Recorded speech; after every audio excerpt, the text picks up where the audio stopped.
What happens when raw talent collides with a system designed to shut it out? When a black student with extraordinary musical abilities is humiliated and banned from the music room, no one expects him to fight back, much less reveal a gift that will silence every doubter. But who's really pulling the strings behind his sudden obstacles? And will his symphony ever be heard? Or will it become another silenced voice in musical history? The answer will leave you speechless. This is a story of talent, prejudice, and vindication. A journey that will move you to tears.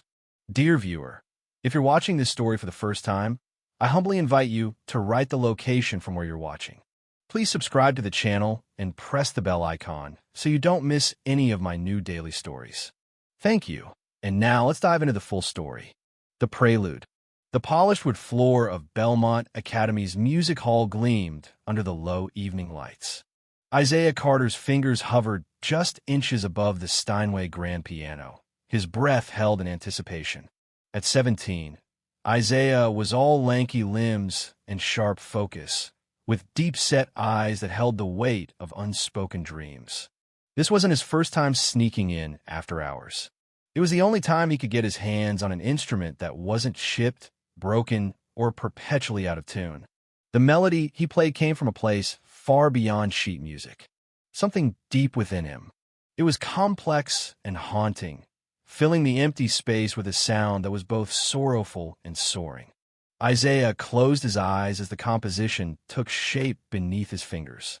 He was so lost in it, he didn't hear the click of heels until they were too close. "What do you think you're doing?" The voice cracked through the silence like a whip. Isaiah's hands jerked away from the keys as if they'd been scorched. He turned slowly to see Ms. Madeline Harrington, head of the Belmont music program, her face drawn tight with disapproval. Her platinum blonde hair was pulled back into a bun, so severe it seemed to stretch her expression thinner. I was just," Isaiah stammered. "You were just trespassing, Ms." Harrington snapped. "This room is for enrolled music program students only." "I thought," Isaiah tried, but his voice faded. "You thought?" she said, laughing sharply. There was no humor in it. "Do you even read music?" She snatched the worn notebook from the piano stand. Flipping through its pages, her nose wrinkled in distaste. "What is this supposed to be? Chicken scratch?" A small crowd had gathered in the doorway now, students from the evening orchestra practice. Among them was Amina Patel, clutching her violin case tightly against her chest. And standing a little to the side was Evan Lancaster, Ms. Harrington's prized pupil, smirking at Isaiah's humiliation. "I was working on something," Isaiah said quietly, reaching out for his notebook. "Ms." Harrington held it just out of reach. "This isn't music," she declared, waving the book in the air for everyone to see. "This is vandalism." Belmont Academy's music program has produced concert pianists and symphony composers for generations. Students who haven't put in years of training don't belong here. Whispers and snickers drifted from the crowd. Isaiah felt heat crawl up his neck, his ears burning. "Out, Ms." Harrington said, pointing to the door. "And if I catch you in here again, I'll make sure you're expelled." Isaiah snatched his notebook from her hand and hurried toward the exit. The gathered students parted like he was something contagious. Behind him, he heard Ms. Harrington's voice one last time. "And that," she said, "is why we have standards. Silent measures."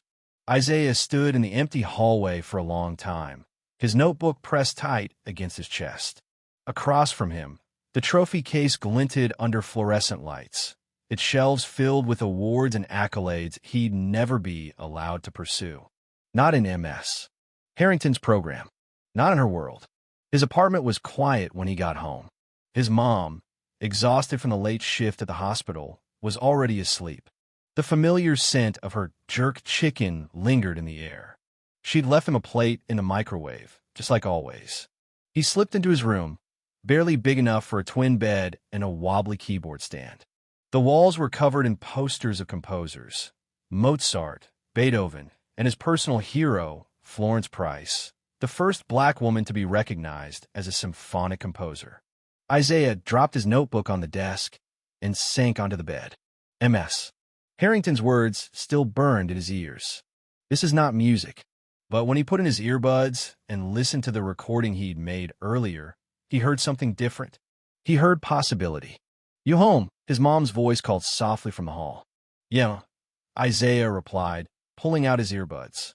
She appeared in the doorway, still wearing her nurse's scrubs. Her eyes were tired but warm. She sat beside him, the bed creaking under her weight. "School piano again?" she asked. Isaiah nodded without looking up. "What happened?" "Harrington happened," he muttered. "Said I had no business being there." His mother sighed, rubbing his back.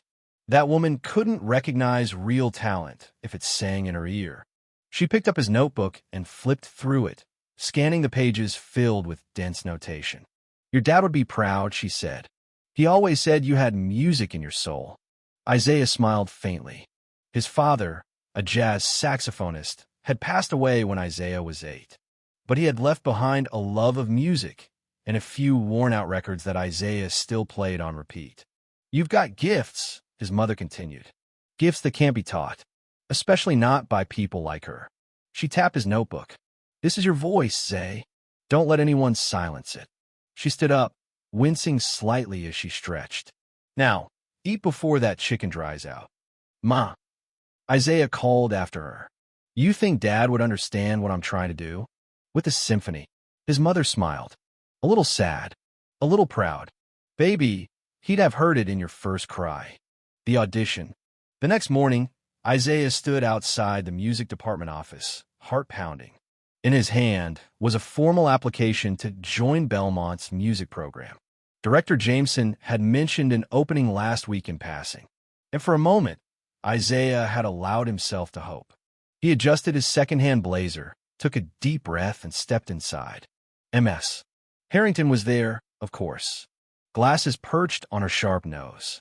She looked up, displeasure flickering across her face. "If you're here about yesterday," she said, "my decision stands." "I'm here to apply for the pianist opening," Isaiah said, holding out the form. He kept his hands steady.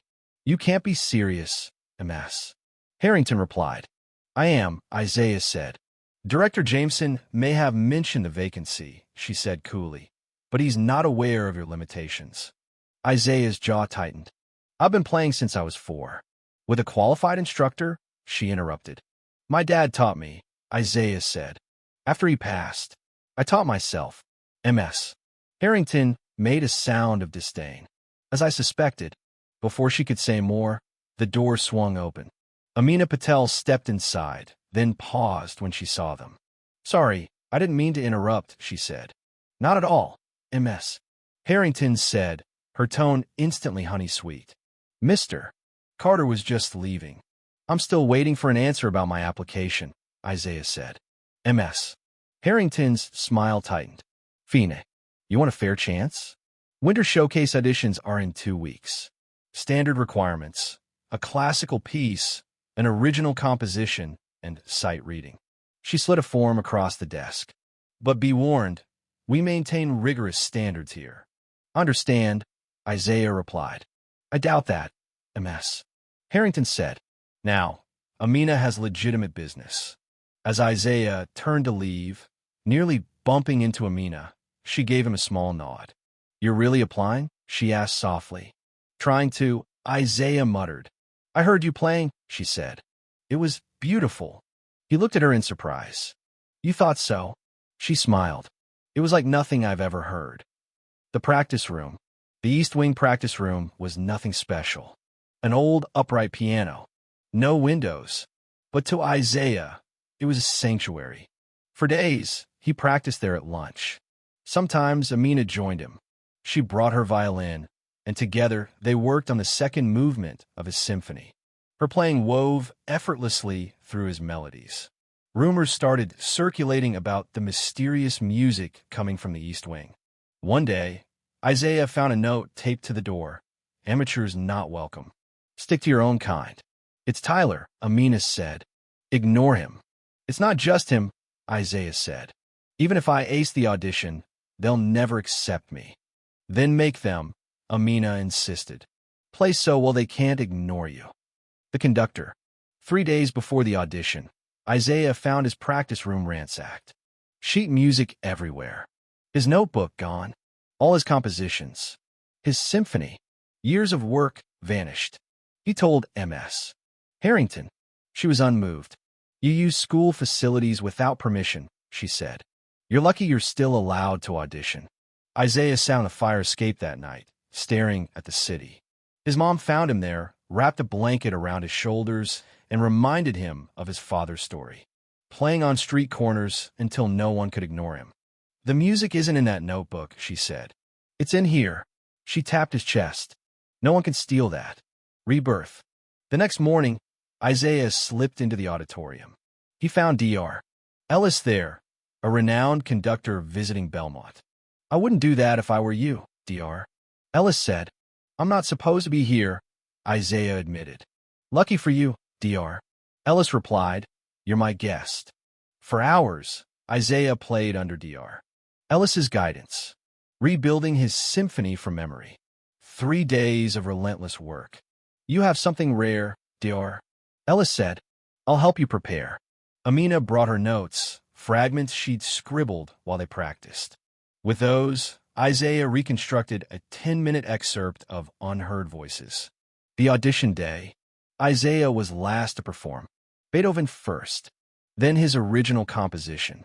As he played, Amina joined him on violin.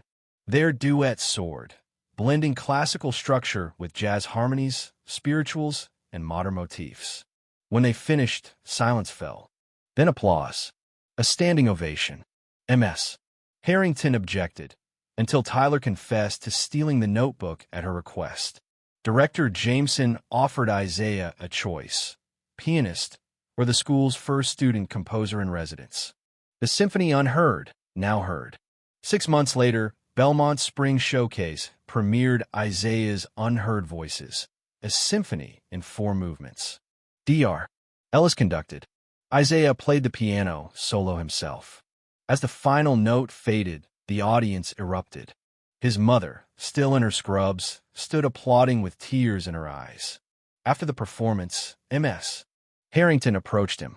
I was wrong, she said. Isaiah smiled faintly. Music isn't about rules. It's about having something to say. And finally, his voice, and the voices of so many before him, had been heard. Final thoughts. Dear friend, this story reminds us, raw talent knows no boundaries. But too often, it's silenced by systems designed to exclude. May we recognize, nurture, and amplify these voices so no one is left unheard.